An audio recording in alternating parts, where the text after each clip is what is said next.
Now, the right time with Bomani Jones on ESPN Radio. And ESPNradio.com. NBA free agency starts Wednesday at 12:01. So we'll do the right time Tuesday until 11 o'clock, and then an hour and a minute later, free agency will begin, right? It's Midnight Madness of basketball. Now, the reason I bring that up is, in the meantime, we got like 24 hours of content we just got to fill up with stuff, right? Like, I've thought about why is it not, rather? Why can't I just go to my bosses and be like, hey, man, like, I know we're supposed to do radio tonight, but, you know, ain't really nothing to talk about. You know what I mean? Like, when I used to work at Fuddruckers back in the day in high school, there weren't really any customers. They'd be like, yo, go home. We don't really need you right now, right? If my job was to work with customers, then that's what it would be. But y'all keep on turning on this radio, so I got to keep on talking. So we just got to come up with stuff. That telephone number is 888-729-3776. Did you see this, that LeBron James is hanging out by the pool in Vegas?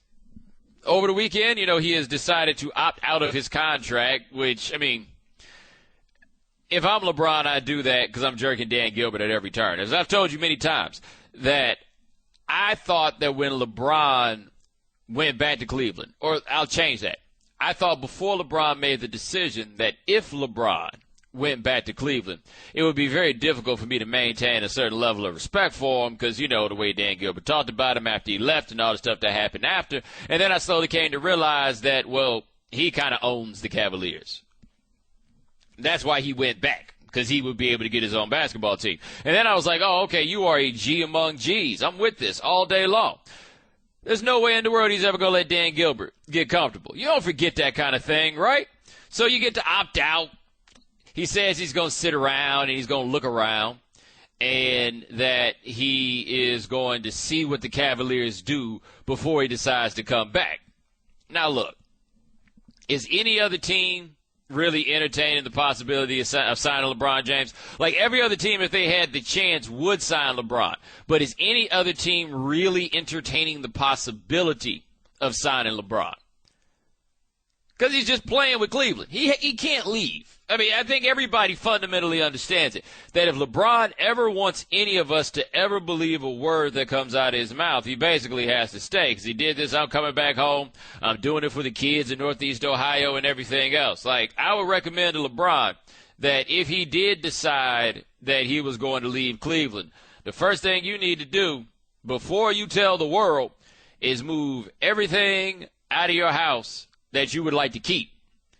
At the very least, all the stuff that is not flame retardant. Because I don't really have a guarantee that your house ain't going to get burnt down if you make the decision that you're going to leave Cleveland at this point, man. And I mean, not that I don't think arson would be cool, but I wouldn't be able to blame the people for being mad this time. Last time I thought Cleveland went out like a bunch of suckers. If he left this time, man, he legitimately, you know, spun you guys a yarn. A clever ruse, if you will. Right? So I don't think that LeBron is going anywhere. But I guarantee you this, he ain't going to tell anybody that. Nobody, and I repeat, nobody is better at keeping a secret than LeBron James. Like, we've seen this over and over and over again. We've seen this with all the free agency stuff. Nobody ever actually knows what LeBron is going to do. Like my homeboy said, he said that, can you imagine what it's like being Savannah and you married to LeBron? You got LeBron dead to rights. He just going to leave and go to the other room. That's it. He ain't telling. So you imagine being Kevin Love, and Kevin Love comes by the pool in Vegas, and you know you're Kevin Love. First of all, I saw the pictures of Kevin Love pulling up his own chair around the circle of people in Las Vegas. You know what LeBron was treating Kevin Love like? Like this dude he works with. All right, like him and all his actual people are sitting around hanging out in Vegas, and LeBron's like, looks at his phone. It's like, oh, okay, he's here. They're like, who? Oh, yeah, Kevin from work. So Kevin from work comes through, and Kevin from work pulls up a chair, and he's sitting there, and he's talking to LeBron, you know, about this and that. And I bet Kevin Love thought he was about to get some information out of LeBron, because Kevin Love has opted out of his contract, right? And the only reason for Kevin Love to stay in Cleveland is to play with LeBron James. Like, do you think that Kevin Love is there to play with Kyrie Irving? That if somehow LeBron left and Kevin Love knew that before he signed the deal, you think he's coming back talking about, I just really enjoy my time in Cleveland and I can't wait to play with Kyrie? You think that's about to happen? Because I don't think that's about to happen. Like, if I'm Kevin Love, I'm going over to LeBron, and I need just a little bit of reassurance before I bank my long-term future on what's going on here in Cleveland. Man, LeBron ain't telling him nothing. Like, every time Kevin Love tries to say something, LeBron act like one of his friends just said something. Well, hold on, what was that? Oh, yeah. Call, get a table for 8 tonight. I'm sorry, Kev, did you say something? Yeah, LeBron, I'm just thinking about what I'm going to do. I'm a young dude. I really enjoy this chance, and I love to win a championship, but I don't feel like I'm being used. And then LeBron's like, whoa! You ain't see old girl over there? Kevin, look over there, man. Look over there. All right, but LeBron, I just wanted to kind of tell you some of the things I needed to. Hey, look, Kev, man, we in Las Vegas, baby. Why you out here trying to talk about business? It's Sin City. I'm trying to get into some sinful activity. But LeBron, we need it. LeBron ain't telling him nothing. How long was Dwayne Wade in Las Vegas with LeBron for last offseason when all this was going on? Like, the mere idea that Dwayne Wade got on the plane to come back to Miami and did not know what LeBron was going to do. LeBron ain't telling nothing. Nothing at all. They weren't having some meeting of the minds in Las Vegas. That would require LeBron to tell a secret, which is just really not what he's inclined to do. Like, Kevin Love might have thought it was a meeting of the minds. Nah, bruh. Not that at all. At all. In fact, Kevin Love might have walked out of there and been like, well, that was a waste of time. Because if anything has been demonstrated, Kevin Love and LeBron, they ain't like hangout partners. They're not road dogs. You're not going to see them just chilling. Kevin Love is not really into that sort of thing, right? That's not what they about. So you think Kevin Love's got some time in Vegas? You think he really wants to hang out with LeBron James? He had all season to hang out with LeBron James, and he was always the one dude who wasn't in the pictures. He ain't trying to hang out with LeBron. He's trying to figure out what to do with his future. They ain't telling him nothing. Nothing at all. Oh, some guy from Cleveland just jumped in my mentions. I'm pretty sure he's from Cleveland. He says, just more stupidity flowing out of your mouth. Same stuff, different day. LeBron and Love are not going anywhere. Didn't I just say at the very beginning of this segment that LeBron's not going anywhere? Like, isn't that where I started? That is the very, very, very first thing that I said. That's the first thing that I said. Why are you over there so mad? Why don't you like jokes? Huh? Why do you not like jokes? Why don't you enjoy jokes? Enjoy these jokes. Bomani. All guests join us on the Subway Fresh Take Hotline, including our next guest. You can find his work at Bleacher Report. He works for Bleacher Report and Turner Sports, covering the Miami Heat. Also, if you're listening on The Ticket in Miami, you can catch him on with Eric Reed and Leroy Horde from 1 to 3. His name is Ethan Skolnick. Ethan, what's going on? Hey, man, I'm good. Good to be with you tonight. Hey, man, glad to have you. So, okay, this Dwayne Wade thing I find to be interesting, and we probably talked about it ad nauseum at this point, but I think people are confused by the idea that Dwayne Wade would opt out of $16 million when we're not sure if he's a $16 million player anymore. Like, is there a market for him?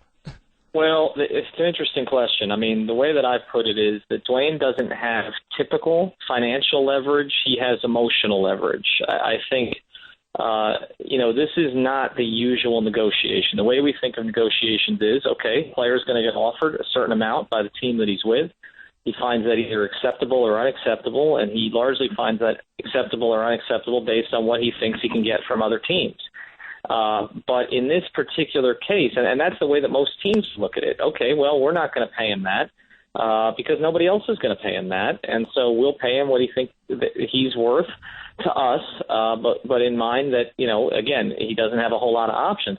But this is a different deal because the Heat are in a different spot, and because Dwayne has a different, as you know, connection to this particular community. And so, 1 year after LeBron James leaves, you can justify that. You can say, well, LeBron wanted to go home, never bought in completely to sort of the Riley way of doing things, so he heads home.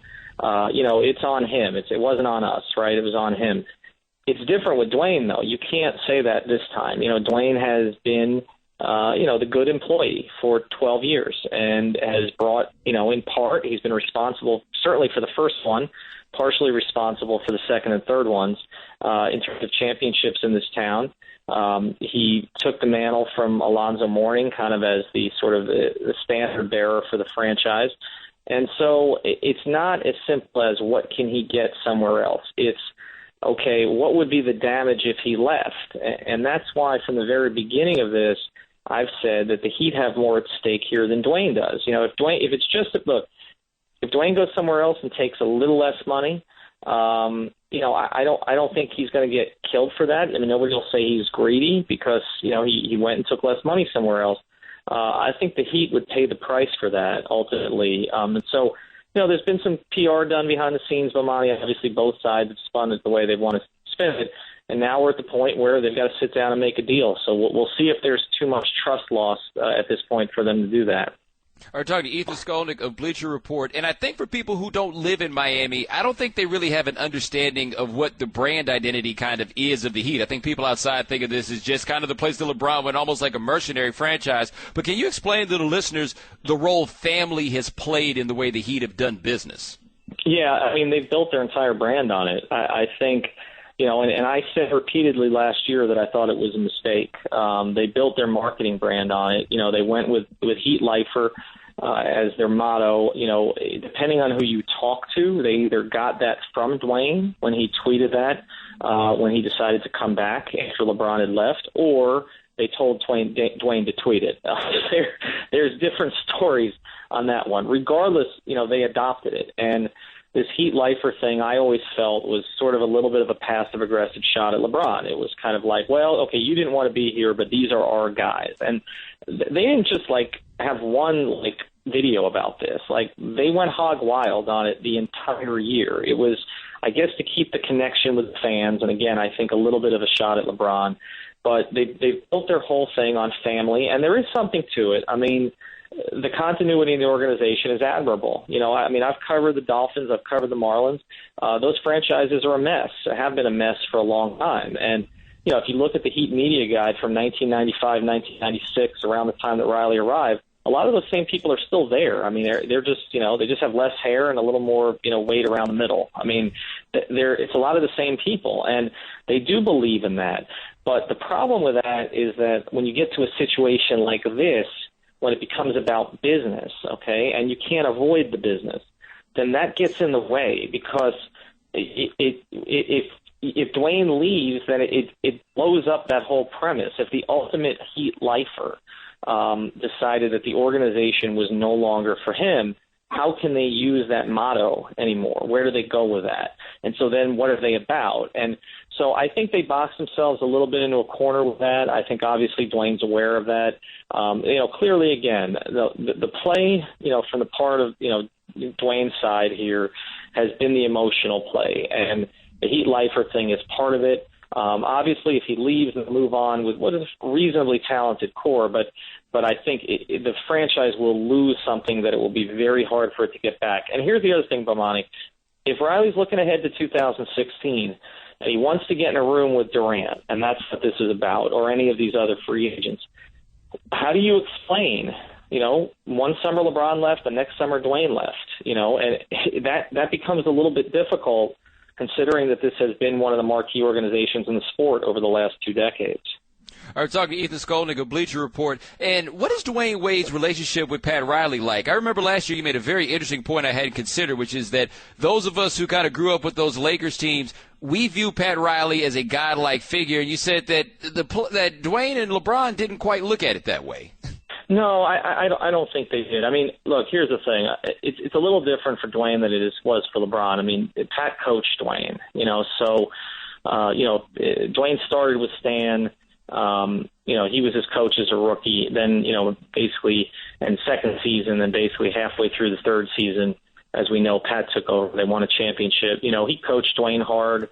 I think that there was respect there. Certainly, though, Dwayne, I think, approved of the decision for Eric to take over. Eric had kind of been Dwayne's sort of personal assistant. I don't mean that in the go get me donuts kind of way. I mean that in the he was the guy on the on the side working with him on his shooting, all that kind of stuff. And Dwayne and Eric have had their rough patches over the past few years, some of which have been public, like in Indiana in the playoffs a couple of years ago, some of which have not. But I think that, look, Riley runs his organization a certain way, and you either believe in that way or you don't. And it's sometimes, even when you do believe in that way, it becomes exhausting. And I think for LeBron, it did become exhausting with all the research that I've done on that over the past year. And I think with Dwayne, look, Dwayne is close with LeBron. He's continued to be close with LeBron. That's a bit of a sore spot in the organization. I mean, Dwayne did an interview with me before the season where he was very supportive of LeBron. I know that didn't go over particularly well. Pat has a certain viewpoint, about loyalty to the organization. This is a guy who didn't want Ewing and Mourning, who, played at Georgetown together, were best friends, basically, or knew each other from Georgetown, going to dinner, during Knicks Heat series, which you couldn't argue that they weren't battling on the floor, because clearly they were. So he has a very old school mentality about that kind of stuff. And as you know, players today are about other players. They're not about the organization. They're about themselves, about their families, they're about their agents, they're about their marketing people, and they're about the other players in the league. And that's the way that LeBron views it. He's about empowerment of players, and I think that some of that has certainly rubbed off on Dwayne. I think he felt some of that beforehand too. And so I think that the Riley-Wade relationship, I think it's closer than LeBron and Riley were, simply because, again, they work together more closely. But I don't think it's warm and fuzzy like, maybe, say Magic and Riley, or Riley and Ewing, or something like that. Magic and Riley were fuzzy, and Magic still tried to force him out. We're talking to Ethan Skolnick of Bleacher Report. Last question for you. If Dwayne Wade left Miami, where would you think would be most likely that he would wind up? Well, that's a great question, and I've looked at this number of different ways. I thought the most likely option for him, the preferred option, was Clippers. The problem with the Clippers is they have no money, and that was before they brought in Lance Stevenson. Obviously, look, I know Dwayne likes Los Angeles. I know, obviously, his wife has done a lot of work out in Los Angeles. That would be a good secondary option to Miami. The Lakers, though, I know he would consider it. I don't know how strong the interest is from there, honestly. The Knicks, look, he's had opportunities to look at the Knicks before and hasn't. And, so there isn't one that just jumps out. I think maybe a Dallas, Monte Ellis walking away. Maybe Dwayne goes there. I don't know that they're positioned to move up the West anyway. Maybe Atlanta. They lost Amari Carroll. But, yeah, the options are pretty limited, to be honest. And so that's part of the problem. That's not necessarily Dwayne's fault. It's just that a lot of the teams that have money are no good, and a lot of the teams that are good have no money. Cleveland, he laughed at me last year when I asked him about, ever joining LeBron in Cleveland, and he laughed for 6 seconds. Would he consider it now for $3.4 million?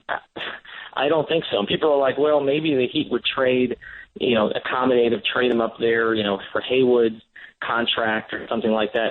Look, Pat Riley wouldn't deal Norris Cole to Cleveland, okay? He stopped, from all my information, is he basically stopped 2 deals in which Cleveland was the third team and would have ended up getting Cole. You think he's going to facilitate Dwayne Wade to Cleveland? I don't think so. So, and about that I do respect that, because I think, look, he has a certain competitiveness that I admire in that regard. But look, he's not. I don't think Dwayne's going there to play for $3.4 million. So I think the options are limited. I think LA is still possible. Maybe New York, maybe Dallas, maybe Atlanta, but not a ton of places that really look like a great fit right now.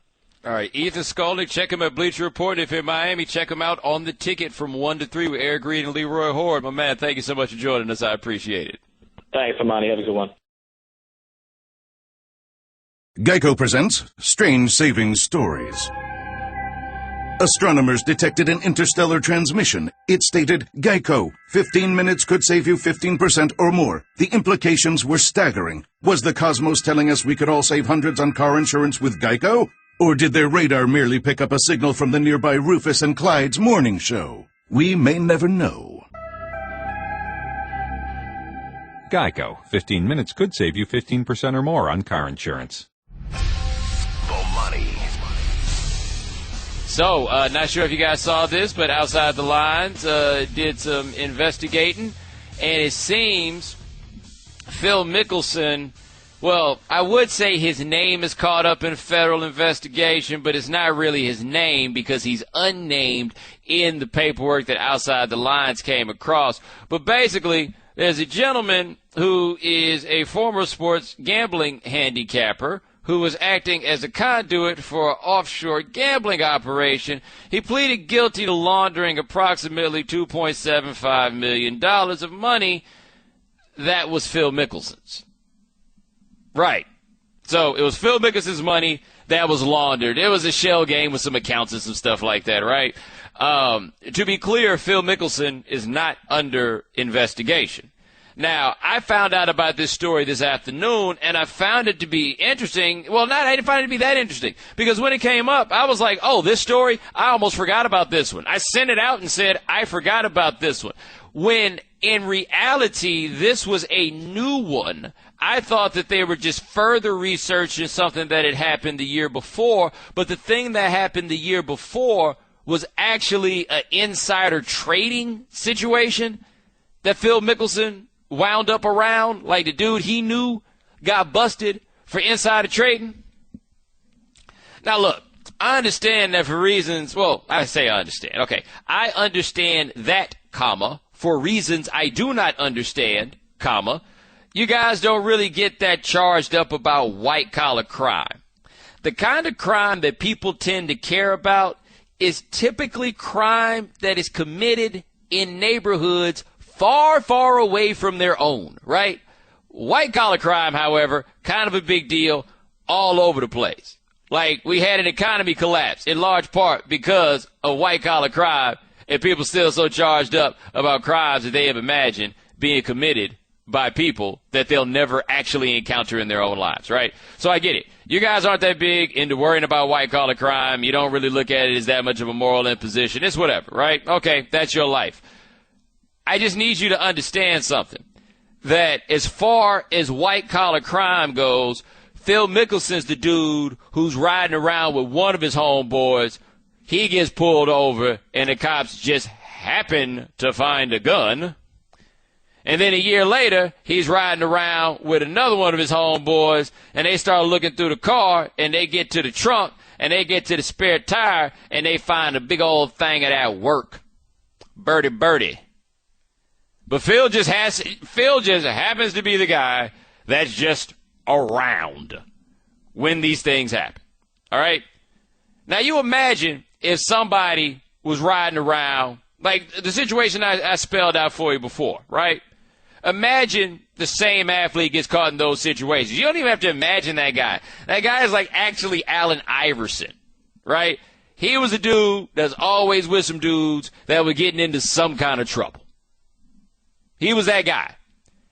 And he was judged harshly as a result. Phil Mickelson's out here as the most visible public endorser of KPMG, the Big Five accounting firm. Are there still Big Five? I don't know what the consolidation level is. When I was a kid, it was Big Five, and KPMG was one of them. Where are they? I don't know. They do important stuff with money. I do know that. I know that's what Phil Mickelson's got across his hat. I do know that. He got caught up in an insider trading rap. Like, he ain't go to jail for it, but he's riding around with the insider traders, insider trading guys, and he's still walking around with KPMG on his hat. Think about that one for a second. Like, let that one sink in. That's how Phil Mickelson gets to kick it. And hey, man, if these things don't bother you, that's fine. I just need you to notice that it's actually happening. Like, I just need you to grasp and understand that a dude who's had to do press where he has to address rumors about his gambling, these sorts of things come up, and I just don't feel like people care. Which, just a little bit peculiar. So, take the Tiger Woods scandal of 2010, right? Late 2009 and 2010. You remember that. Now, I was all in on the Tiger Woods scandal because it was hilarious. We'd all agree upon that. It was hilarious. At every single turn, it was hilarious. Okay? So I was with it. I was with the deep exploration of it. I had no problem. You say that that's the TMZ of sports journalism, I'll be that. It's really not an issue to me. I'm here for these jokes, and the jokes were plentiful. Right? But a lot of the people in the golf world and in sports media, they just had to go a step too far, and they had to moralize about it so tough, right? Everybody. Billy Payne got out there at the Masters and wagged his finger at Tiger Woods. Tom Watson was wagging his finger at him at every turn. All kinds of guys with their moralizing about Tiger Woods. Now, look, what Tiger Woods got going on with his wife really doesn't have anything to do with me, right? Phil Mickelson and the insider traders have everything to do with me. They have everything to do with you. They have everything to do with everybody, right? I mean, that's how those things go. We'll let you slide on the white-collar crime. We'll bug out about you stepping out on your wife. And I'm not saying that stepping out on your wife is wrong. I'm not even saying that you're not in a position to judge somebody for doing such a thing. I'm just asking you, what the hell are you doing? What exactly are you doing? Like, when you really stop and consider it, what exactly are you doing? Because I feel like the thing with adultery is that's one of those things everybody gets to wag their finger about because there's no ambiguity about the right or wrong with it, right? So everybody can stand. You can get to moral high ground real easy on that one. I mean, this white-collar crime stuff basically goes the same way. So, Phil Mickelson, you just a dude that hang out with a bunch of criminals. Is that fair? He's the dude that hangs out with a bunch of criminals. Thugs, if we ever call white-collar criminals thugs. That's who he's always around. And what do you know? Nobody's worried. Nobody has any questions. Huh. That's strange. Bomani. It seems that LaMarcus Aldridge is leaning, or initially leaning, toward the Lakers is where he would sign. Right, a reporter from the LA Times tweeted this out, and he tweeted it out with the observation that the Lakers brand is still strong in spite of looking like it wasn't the last couple of years. And the last couple of years, the Lakers brand didn't look weak. Like, I think that argument is being made because Dwight left, right? And Dwight left, and we figured Dwight seemed to be the next big man in the lineage of big men that the Lakers have had. So it was surprising that Dwight would leave, right? But that wasn't about the Lakers brand name slipping. He didn't feel like playing with Kobe anymore. Like, regardless of what your affection is or is not for Kobe Bryant, not everybody's trying to do that if they don't have to, right? I'm Dwight. I can go to Houston. I can give me a house for cheap with a big old plot of land, strip clubs of fire.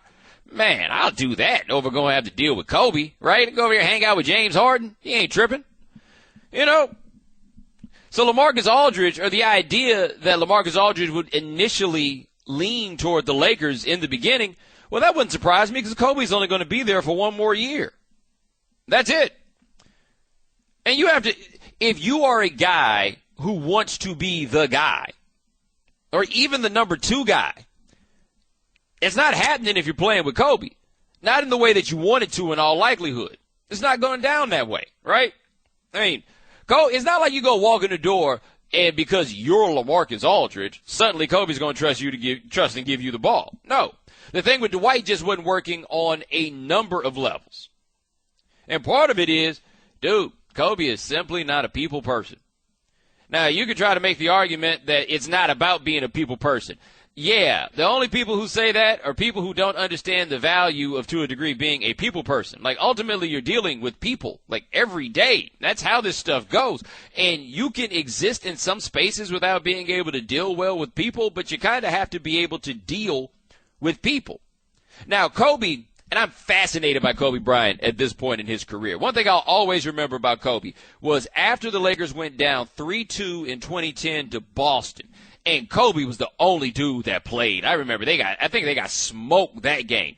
But I remember Adrian Wojnarowski wrote a report about coming in the locker room after that and was like, look, man, I need somebody to stand with me, right? Like, I'm out here, I'm doing everything I can. I need somebody to come out here and to stand with me. And that's the thing about him. He's going to give you everything he's got, even if it's in a misguided direction. I'm also fascinated with Kobe by the fact that he's utterly fearless. Like, Grantland did a story about Kobe when he was doing the rap thing for a little while. And he wasn't terrible, by the way. But I was amazed by the different stories really about his fearlessness of being like in a lobby somewhere and telling people that he rapped. And somebody be like, man, you can't rap. And then next thing you know, Kobe's in the lobby rapping, right? Like there's a possibility that Kobe could put out an album and make an absolute fool of himself. Remember the word got out that he was rapping in Italian? And we was like, whatever, dog. But he was just totally unafraid of that. You tell Kobe when he's 18 years old, somebody's got to take the shot. And, you know, the Lakers are trying to make a fool out of Kobe because they know he's not going to make these late shots, and he didn't. But Kobe took the shots because he's just not afraid, right? If it goes wrong, he can live with it. That's almost to a fault, but I find that to be such an admirable quality about him, the fact that he's totally unafraid of what the worst is that could happen. He's going to give it his best. Like, there's a story about Kobe. I forget who wrote this, where Kobe was talking to Dwight Howard about shooting free throws. And Dwight was talking to Kobe about free throws. You know, Dwight can't shoot free throws. And Dwight tells Kobe that, you know, he gets out there and he's afraid that he's going to miss. And Kobe told him the solution to it was take 1,000 free throws at practice. And, you know, Dwight's hearing that, like, dude, I practice. He's like, no, you're not hearing me. He's like, shoot 1,000 free throws. You're going to miss some of those, right? Just like in the game, you're going to miss some of those too. You just can't be afraid of missing shots. Like, that can't be the reason to not take a shot. He's like, you going to take a zillion of them? Well, you're going to miss sometimes. Like, I have, like, legitimately applied that thought process into, like, my approach at work. I think it's that admirable. Like, I think a lot of people think I hate Kobe Bryant. Nah, I don't really hate Kobe Bryant. I just find him to be a little bit different. And different is a euphemistic way of saying I would not be surprised if he was a sociopath. Kobe told Jemele Hill she was doing something for BET this weekend. You guys see this? Where Kobe said that he had, you know, about like not really having friends and stuff, like, you know, a lot of friends in his life. And like somebody had told me a story, it's like 5 years ago, where they said that Kobe, like Derek Fisher hadn't been to his house. Derek Fisher, right? Anyway, Kobe says, well, you know, friends come and go, but banners hang forever.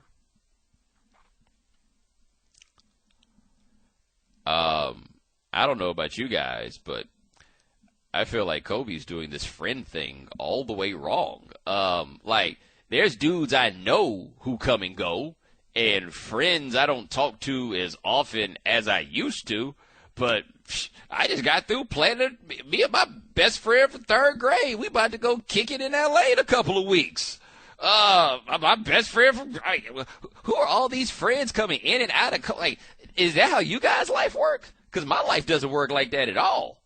Like my friends are there, like all the time. Made man, 100 grand, still there, like for real. You know, I've had to speak at some of their funerals, and I hope one of them will speak at mine. We don't really have this like friends come and go thing. It doesn't have to be that way. Kobe. Like I feel like nobody's told Kobe Bryant when he says that, you know, friends come and go, but banners last forever. Like, so I'm taking it that means that Kobe isn't still cool with any of his friends from high school. Like, now that I'm cool with a whole bunch of them, but I still got some. Is that to say that next year Kobe Bryant will not be attending the 20th anniversary of the class of 1996 at Lower Merion High School? Like, I just found that to be such an odd thing to say. Like, I don't even know if he fully believes it. That seems to be the sort of thing that you come up with after the fact, right? Like, after you look around and realize you don't really have that many friends. Well, I ain't really want no friends no way, man, but I got banners. Like, I heard that, and I just sat there and I listened to it, and I was just like, man, that doesn't sound like a guy that'd be fun to play with at all. Like, he talks about, you know, making teammates cry, and he says that if he made a teammate cry, then that was probably somebody he didn't want to play with anyway. And there's something to that, but I'd be curious to know what he was saying to these teammates that made them cry. Because let me tell you something that makes people cry. You want to know something that makes people cry? Let me tell you something that makes people cry. Getting talked crazy to by some dude that you know that if you go punch him in the face, you're going to get fired. Like, very few things will make a man cry like being deprived of the opportunity to deliver a richly deserved fade because that man has bills to pay. Like, was Kobe really hurting their feelings, or was that all they could do to stop from, like, ruining their futures? Like, it was just all such odd things to hear. But see, here's the thing. I think a lot of people would make the counter argument on this that there are very similar stories about Michael Jordan and the way that Michael Jordan talked to his teammates and interacted with them. And there's something to that, but here's something that's fascinating about Michael Jordan. Like, no matter how many stories we hear about what a jerk Michael Jordan is, and I love Michael Jordan jerk stories. I just found them to be hilarious. But no matter how many stories we hear about Michael Jordan being a jerk, breaking bad in public, and, the Hall of Fame speech and everything else, people want to please Michael Jordan. People want Michael Jordan to like them. Like, he has that incredible magnetism about him that through all of those things, he's the guy that people want to be, and he's the guy that people want to hang around. Like, Kobe has all the Jordan stuff except that. And that's a big one. And look, man, the dude's won 5 rings, I just don't think you want to get yourself into the trap of saying that he's won 5 rings because he is like that. I think it is more likely that he has won 5 rings in spite of the fact that he was like that.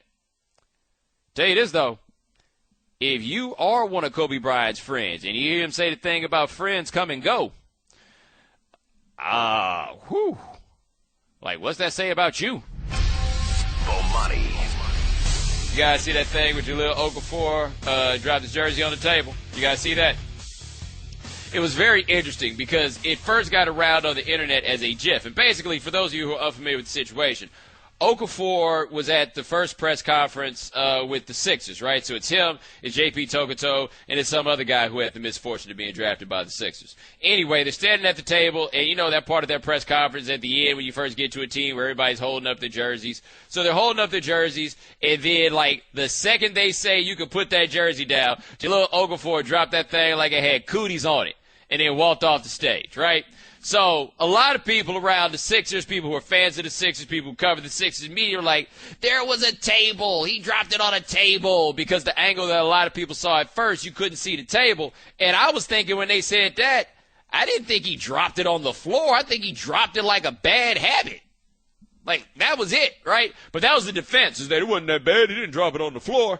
And look, I don't think it's a big deal right now if Okafor does not want to play for the 76ers. And the reason I don't think it's a big deal for Okafor right now if he doesn't want to play for the 76ers is, guess what? He plays for the 76ers. Like, that's it. Like, the biggest reason that people tend to get over stuff? Because it's always a better option than the alternative. Like, not getting over it is never a winner. You've never come up by not getting over it, okay? Getting over it is always the program. And so if you're up there and you're under contract for 4 years, the only option you got is to get over it, right? So I don't think it's huge that Okafor did not necessarily want to be drafted by the 76ers. Like, it may not be that great for him, but they're going to lose 60 games whether you want to be there or not. Like, nothing about his desire to play for the Sixers is going to stop them from losing 60 games. We all agree upon that, right?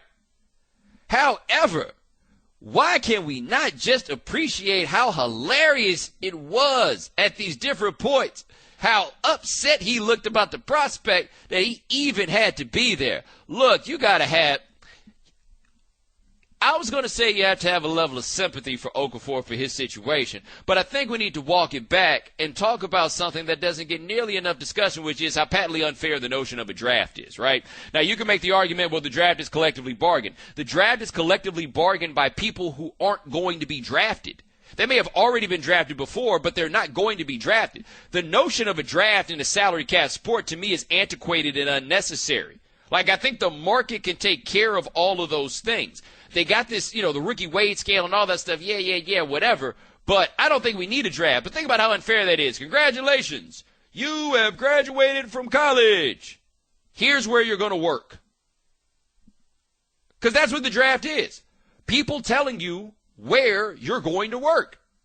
And Okafor thought he got lucky. They're going to tell me I got to go to the L.A. office, because that's what all these franchises are, right? They're basically different offices of the same company. Yo, man, I think they're going to put me in the L.A. office, right? Like, I got a buddy that used to work at the Wyndham hotel chain, right? And I don't know if you're familiar with the Wyndham Bel Lodge, but the Wyndham Bel Lodge is on Sunset in San Vicente in Los Angeles, right? And he would talk about how long the line was for people who were trying to get transferred to the Wyndham Bel Lodge. Because everybody wanted to get transferred to the L.A. office to work in that hotel. So Okafor is like, man, I'm going to the L.A. office. His daddy like, I'm about to be at the L.A. office, right? We all going to L.A. We about to be Lakers. We about to be kicking it. Like, that's before you even get to the ego blow of someone being drafted over you. You thought you was going to be the number one pick at first, but you're like, nah, I don't want to go to Minnesota anyway, baby. Number 2 is where it's at. Now you're going to Philadelphia. Now they want you to take a picture holding this jersey that every time you look at it, all you think about is how cold it's about to be. I totally understand why that dude right now is not so thrilled.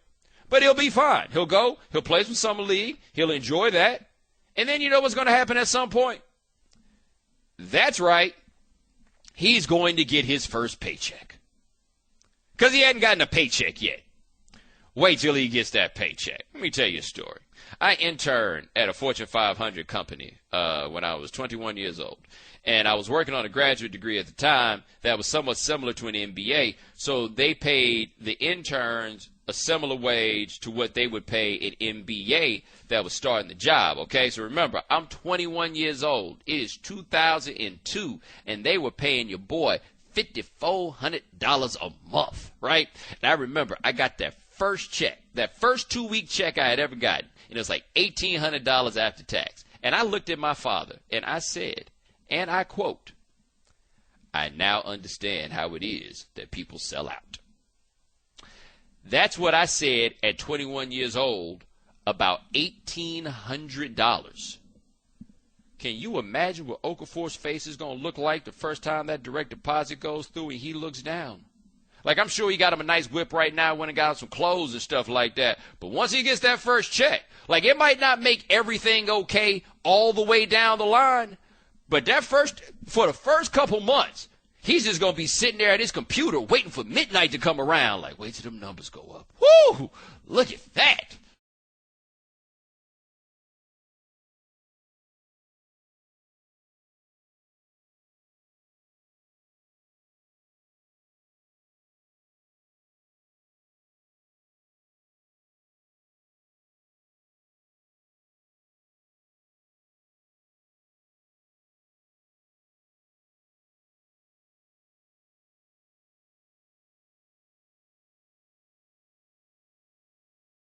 And now, for Geico's edition of Stuff Found in Your Car, we go inside your side door pocket. Hello, yes, the crumpled receipt with gum in it. From your anniversary dinner, you sprang for expensive wine, your server was Beth. That dinner was a couple $100. Money you could get back if you switched to Geico and saved hundreds of dollars on your car insurance. I bet you'd save that receipt. Frame it even. But really, where did I go wrong? Was it the corkage fee? Geico. 15 minutes could save you 15% or more on car insurance. Visit geico.com today. All guests join us on the Subway Fresh Take Hotline, including our next guest. He is an NBA insider for ESPN. His name is Mark Stein. Mark, what's going on? I'm good, pal. How are you? Hey, man, I'm doing all right. But is anybody doing better than LaMarcus Aldridge right now, who appears to be the most popular man on earth as free agency is set to start in a little over 24 hours? An unrestricted free agent who's an elite player and shows a willingness to move. That gets you in demand, and he's definitely on the list. DeAndre Jordan's in that category. Greg Monroe's in that category. But right now, LaMarcus Aldridge, you're right. That is the closest thing to a sweepstakes that we start off with. Well, he said he's pretty much going to go just about anywhere, but he's from Texas. Dallas is interested in him. Houston's interested. San Antonio is interested. He's from Dallas. How good are their chances? I actually like San Antonio's chances better. I like the Lakers' chances better than Dallas. And, we've had some other teams kind of barge in here. Toronto, nobody thought they were getting a meeting, and now they're getting one.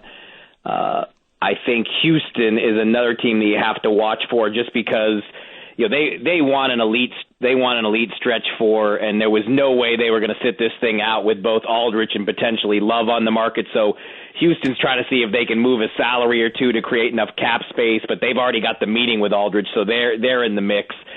But I think if San Antonio is the team that you have to favor to get them. If LaMarcus Aldridge is going to leave Portland, favor San Antonio. He played college ball in Austin, Texas.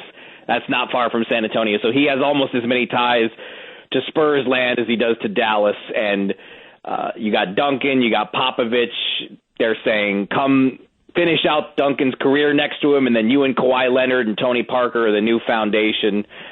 I like the Spurs' chances.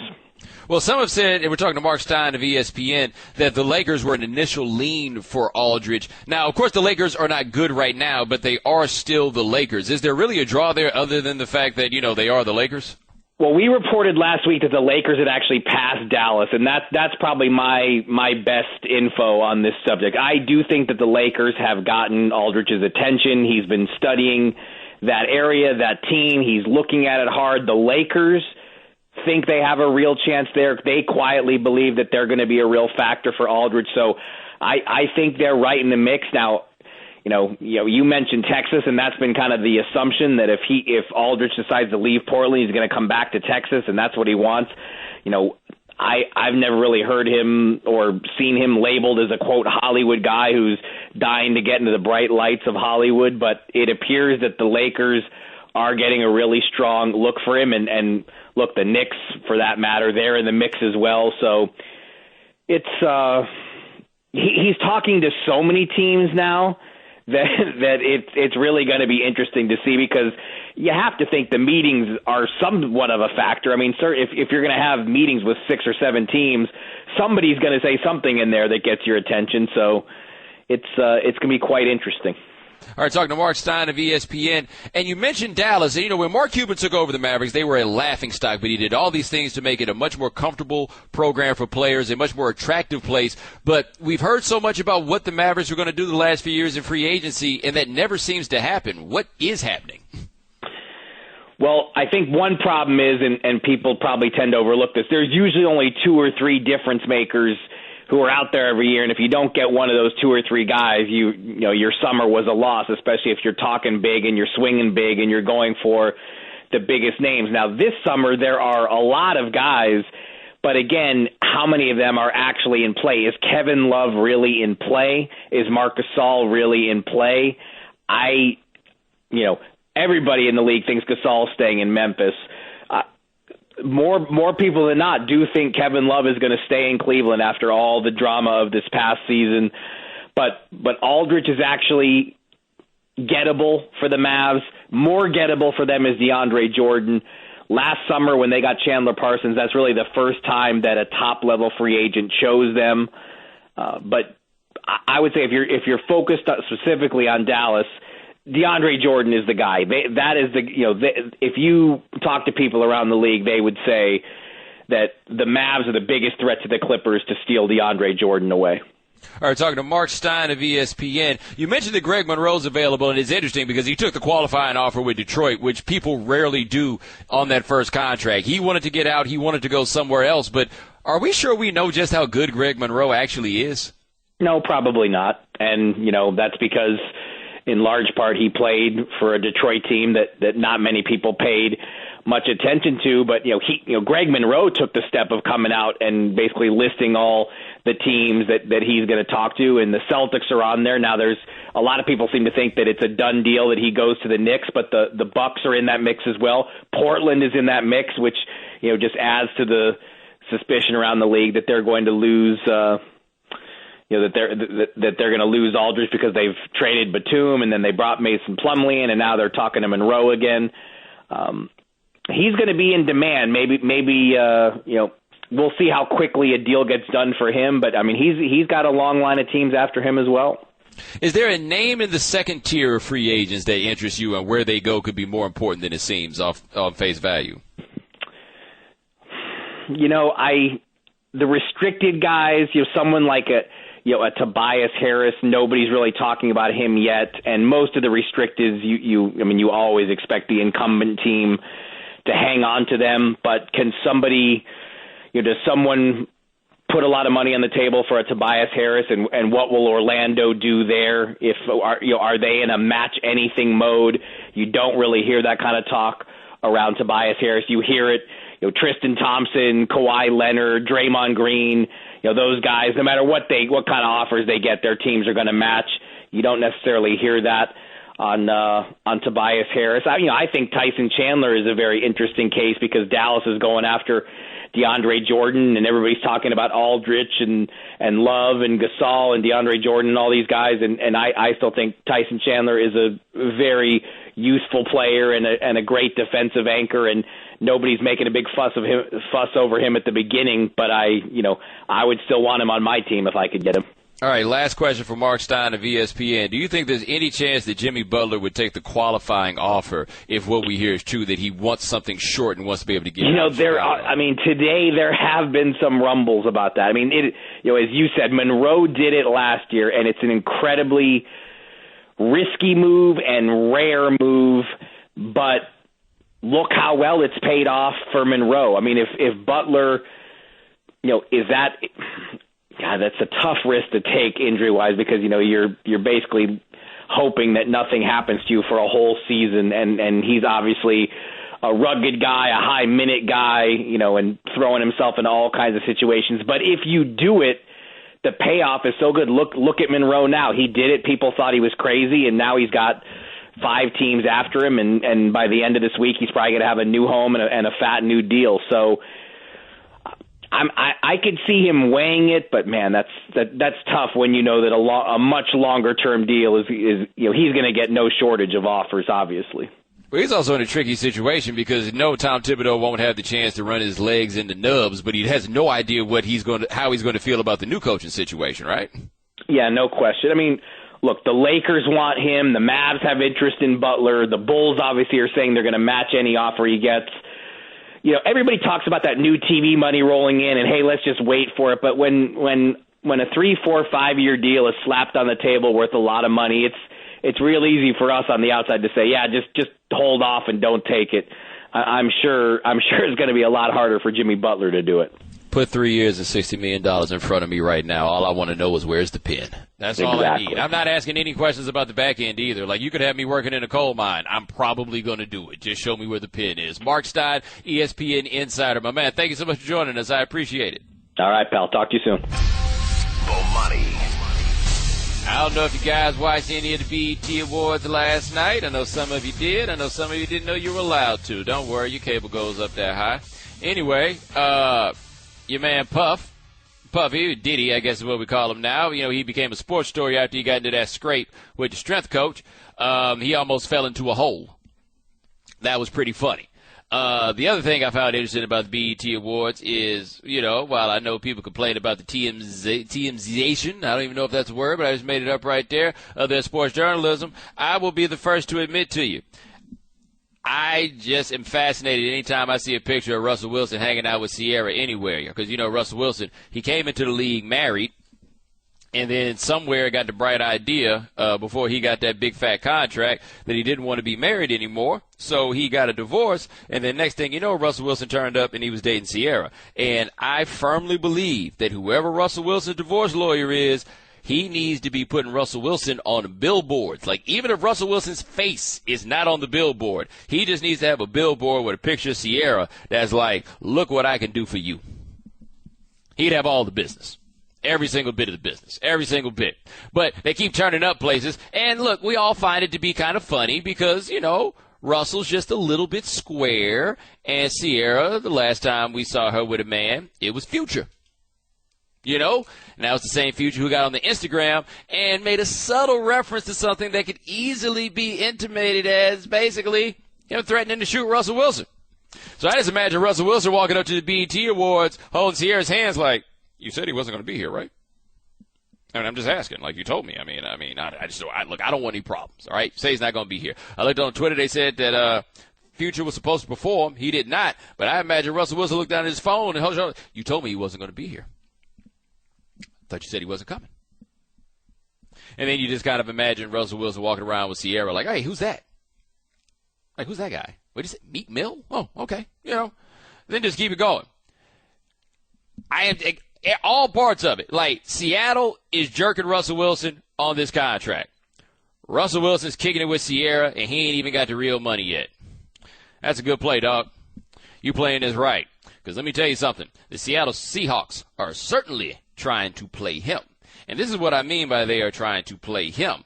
Word got out over the weekend, right around the weekend, that Russell Wilson was asking for a contract that was, quote, bigger than Aaron Rodgers' contract. All right? I guarantee you this. If it's a leak, and the leak is that Russell Wilson turned down a contract on par with the one that the best quarterback in the league currently has, that's a leak that comes from the team, and that is a leak that is intended to give the impression that Russell Wilson is being unreasonable. Now, let us take a couple of things into account about the Aaron Rodgers contract that was being referred to in these reports. Okay? Aaron Rodgers signed that contract 2 years ago. Okay? He had $62 million in guarantees on a 5-year, $110 million contract extension. Guess what, folks? The game has changed. Okay? The game has changed. Now, let me tell you why I feel so confident that this is coming from the team. Because, look, when Cam Newton signed his extension and it made him, wherever it put him in the pantheon of quarterbacks, it was said right after that, pretty much everybody else is about to get extensions. Like, the quarterback market is readjusting. Everybody is about to get paid. So if Russell Wilson is making more money right now than Aaron Rodgers, it wouldn't be that big of a deal because Aaron Rodgers is going to get a deal that dwarfs whatever Russell Wilson has the next time that he signs up. Like, that's how it's going to go. But take note what's going on if you play in the NFL. Russell Wilson is Mr. Does Everything Right. He's out there at the hospital, hanging out with the kids, the real sick kids, too. He kicks it with them like everything is all good. He's your locker room leader guy. He's never going to get you in any sort of trouble, any of that. And when the time came, what happened? Basically, Russell Wilson opens up the newspaper to read he's getting a little big for his britches when it comes to asking for this money. They'll do it to him. They'll do it to anybody else. That's just what the game is. But this felt like, to me, just like unconscionable is going too far. And I don't know if the word smear is appropriate because that also feels like it's going too far. But Seattle put that out there not to make themselves look good, but to make Russell look bad. Because, look, I don't care what anybody with the Seahawks says about this and how they might franchise him, they might trade him and everything else. They know that what they got is better than what they can get. They know that. Like, when you get a chance, go check the quarterbacks that people are talking about in the 2016 draft. Because every time I hear somebody talk about it, it's either A, never heard of him, or B, really, you guys want to take him in the first round. Huh. Isn't that surprising? You're just not going to go find another dude that's as good as Russell Wilson. I mean, regardless of whether you think Russell Wilson is not great, you're not going to find another dude as good as Russell Wilson. So one thing to remember about Russell Wilson, and see, this is something that people only bring up when they want to prop somebody up that, some mediocre guy up that they like for whatever reason. All right? Drew Brees was drafted in 2001. What did the Chargers do in 2004? They drafted Phillip Rivers. That's what they did in 2004, okay? They drafted Phillip Rivers. That's how good it was going for Drew Brees those first 3 years in the league. You realize that Drew Brees won AP Comeback Player of the Year in 2004. AP Comeback Player of the Year in 2004. Okay? He wasn't hurt in 2003. He just wasn't good. That's it. All right? 2004, everything picked up. They franchised him after that season. 2005, he played well, hurt the shoulder. That's how he didn't wind up in Miami. He goes to New Orleans. He becomes a Hall of Famer. I say that to say that in year 3, Russell Wilson certainly needs to improve to become a better quarterback, and the Seahawks are so concerned about whether or not he can play in any system or anything else. Well, number one, Drew Brees shows you can have some significant improvement after your third year. Number two, why would it matter if Russell Wilson could play in any system? Like, it's not as though you're drafting Russell Wilson to fit into the system you have. You've got him as the quarterback right now. Your system fits around the quarterback. Like, you're not going to go hire a coach if you're Seattle and say, well, we're just going to take whatever system it is that you guys run. No, you're going to run the system that Russell Wilson runs. Like, all of this, they're just basically saying Russell Wilson is not a drop-back quarterback, therefore he's not worth that much money. After you go to the 2 Super Bowls and everything else, well, of course, Seattle makes the argument, well, we had a great defense. Okay, your defense was so great, but when you got Russell Wilson, after you'd already paid Matt Flynn that money, you put Russell Wilson out there day one. You didn't think that you could win with just any old quarterback. You thought you needed a quarterback that was decent. You thought you needed something better than you could just get off the street. But now they're trying to set it up to make him look greedy because he wants more money than Aaron Rodgers. When Aaron Rodgers gets another contract, Russell Wilson's deal, you won't even remember it. Remember it. You can put that contract in the context of Matt Ryan if you wanted to, then it doesn't sound so bad. Put it out there in the context of Aaron Rodgers, all of a sudden you think the man's being greedy. Don't act like I don't see you. I know what's going on here. Either way it goes, Russell's going to get his money. It might not come from Seattle, but it's going to come from somewhere because you can't just find a dude like that on the street. The Right Time with Bomani Jones. Weeknights from 9 to 11 Eastern or on demand at ESPNradio.com.